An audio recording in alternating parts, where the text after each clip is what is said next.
Assalamualaikum warahmatullahi wabarakatuh. Salam jumpa kembali anak-anakku siswa-siswi yang hebat. Kali ini kita akan membahas tentang relasi. Ya, apa itu relasi dan bagaimana relasi dalam pembelajaran matematika? Kita saksikan tayangan video berikut ini. Ya, anak-anakku bisa dipantau terkait dengan video yang sudah Bapak persiapkan. Yang pertama yaitu memahami relasi. Apa sih relasi itu? Nah, sebelum kita memahami apa itu relasi, di sini ada tampilan bagan terkait dengan silsilah keluarga. Saya rasa anak-anakku tidak merasa susah gitu untuk membaca bagan silsilah keluarga yang ada di layar kaca anak-anakku sekalian. Nah, di sini ada bagan silsilah keluarga dari Bapak Maduri dan Bapak Marhawi. Anak-anakku sekalian bisa lihat di bagian atas, ini adalah Bapak Maduri dan Bapak Marhawi dan Ibu Marhawi. Maksudnya mereka menikah kemudian mempunyai anak yaitu Sulastri, anak yang pertama, yang kedua yaitu Idris, dan yang ketiga yaitu Halim, yang keempat itu Tohir. Anak-anak dari Bapak Maduri dan Ibu Marhawi ini menikah, masing-masing menikah dan masing-masing mempunyai anak. Yang anak dari pernikahan Sulastri dan Adim bernama Wafi. Kemudian hasil pernikahan Idris dan Mai itu ada 3 anak. Anak yang pertama yaitu Faisal, Alu, Rizki. Kemudian dari pernikahan Halim dan Ririn menghasilkan 2 anak yaitu Alvin dan Najwa. Dan terakhir pernikahan dari Tohir dan Fatimah menghasilkan anak yang bernama yaitu Suci. Nah, apa hubungannya silsilah keluarga ini dengan relasi? Tetap ikuti pembelajaran yang Bapak sampaikan. Jika anak-anak Pak Madhuri dan Bu Marhawi, anak-anak Pak Madhuri dan Ibu Marhawi yang ini tadi ya, Sulastri, Idris, Halim, Tohir, dikelompokkan menjadi satu, yaitu menjadi satu himpunan. Kita sebut atau kita misalkan himpunan A, maka anggota himpunan A-nya adalah ditulis seperti ini. A dibaca himpunan A sama dengan terdiri dari kurung kurawal Sulastri, Idris, Halim, dan Tohir. Karena Sulastri, Idris, Halim, dan Tohir ini adalah anak dari pernikahan Bapak Maduri dan Ibu Marhawi. Nah, ini penulisan himpunannya. Yang selanjutnya, nah, sedangkan cucu-cucu gitu ya, cucu-cucu dari Pak Maduri dan Bu Marhawi dapat dikelompokkan ke dalam suatu himpunan. Ini kita misalkan himpunannya adalah himpunan B. Maka anggota himpunan B terdiri dari Wafi, Faisal, begini ya, Wafi, Faisal, Alu, Rizki, Alvin, Najwa, Suci, ya, sesuai dengan bagan yang di atas.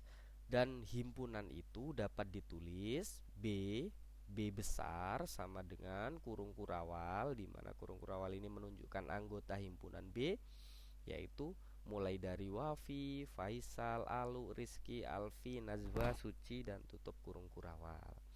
Nah, selanjutnya, kita sudah mulai masuk ke relasi. Hubungan atau yang disebut dengan relasi dari himpunan A ke himpunan B. Nah, himpunan A ini tadi anak-anaknya Pak Maduri, dan himpunan B ini adalah cucunya Pak Maduri, begitu ya.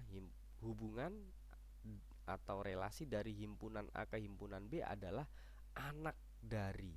Nah, kenapa kok bisa anak dari? Ya, karena semua yang ada dalam anggota himpunan B ini adalah anak dari yang ada di dalam anggota himpunan A.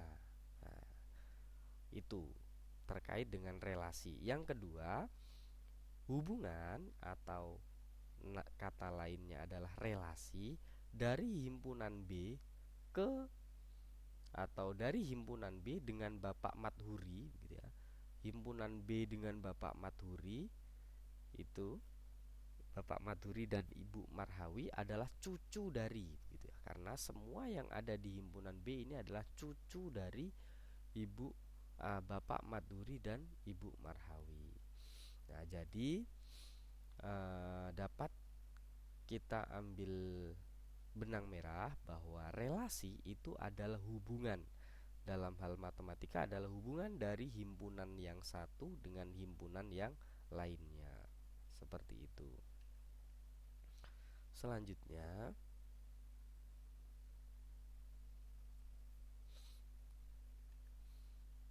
ya, memahami bentuk penyajian relasi. Nah, tentu saja bagaimana sih relasi itu disajikan gitu ya, atau ditampilkan atau diperlihatkan atau dikemas begitu ya. Nah, kita perhatikan tabel 3.2. Dalam data pelajaran yang disukai siswa kelas 8. Nah, di sini kebetulan ada nama-nama siswa gitu ya. Himpunan ini kita sebut nanti sebagai himpunan nama-nama siswa dan pelajaran yang disukai begitu.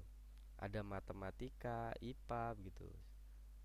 Dalam hal ini Abdul itu menyukai pelajaran matematika dan IPA. Budi menyukai IPA, IPS dan kesenian. Chandra menyukai olahraga dan keterampilan. Dini menyukai kesenian dan bahasa Inggris.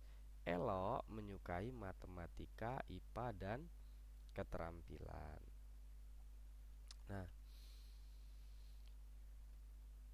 andaikan dimisalkan bahwa himpunan A itu terdiri dari Abdul, Budi, Chandra, Dini, dan Elok, sedangkan himpunan B itu terdiri dari matematika, IPA, IPS, bahasa Inggris, kesenian, keterampilan, dan olahraga. Dan pelajaran yang disukai adalah relasi yang menghubungkan antara himpunan A dan himpunan B. Nah, maka penyajian relasi yang pertama disebut dengan diagram panah. Bagaimana sih menyajikan relasi dalam bentuk diagram panah? Nah, kita perhatikan gambar 3.5. Di sini menunjukkan relasi. Relasinya yaitu relasi tadi hubungan ya, anak-anakku. Ya, menunjukkan hubungan pelajaran yang disukai dari himpunan A ke himpunan B. Dan arah panah menunjukkan anggota-anggota himpunan A yang berelasi atau berhubungan dengan anggota-anggota tertentu pada himpunan B. Di sini dapat kita lihat anggota A dilambangkan dengan oval, begitu ya.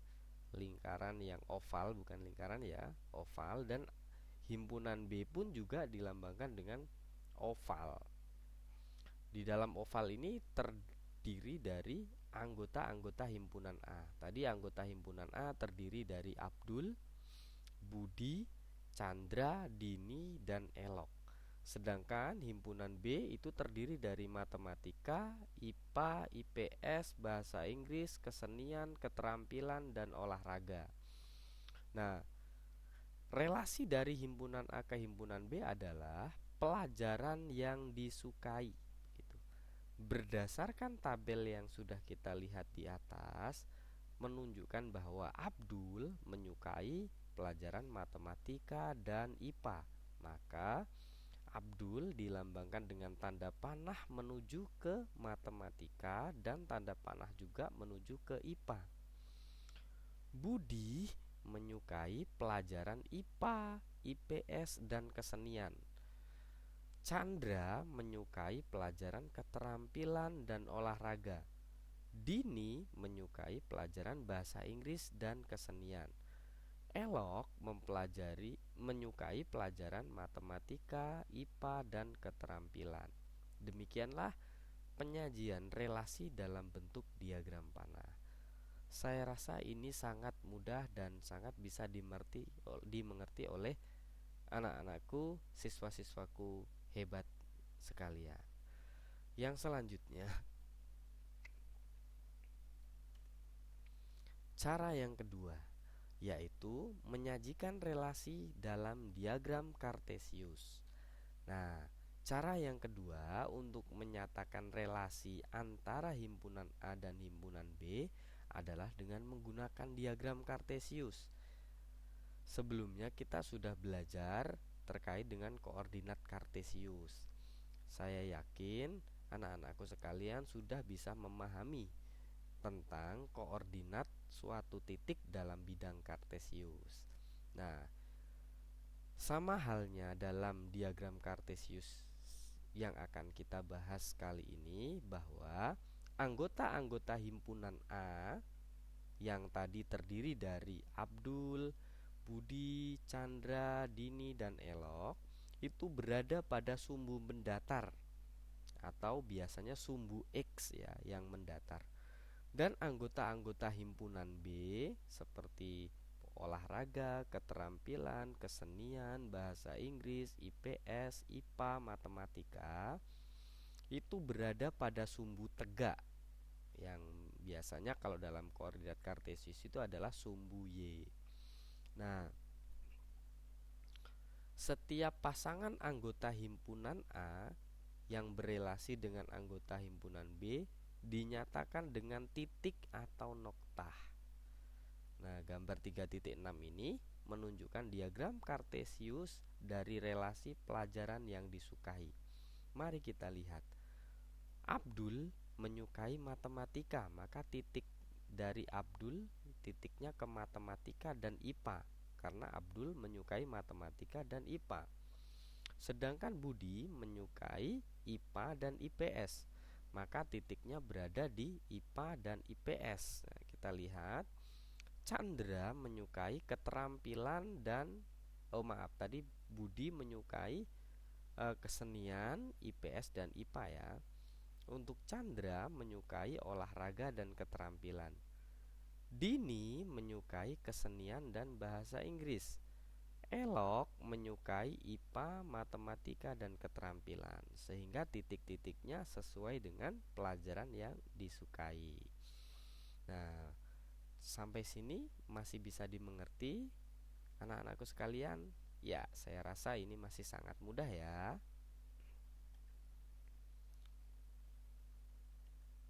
Nah, dan cara yang ketiga yaitu himpunan pasangan berurutan. Nah, apabila pada tabel 3.2 yang sudah kita amati di awal tadi dinyatakan dengan pasangan berurutan, maka dapat ditulis sebagai berikut. Berikut adalah himpunan pasang berurutan dari himpunan A ke himpunan B.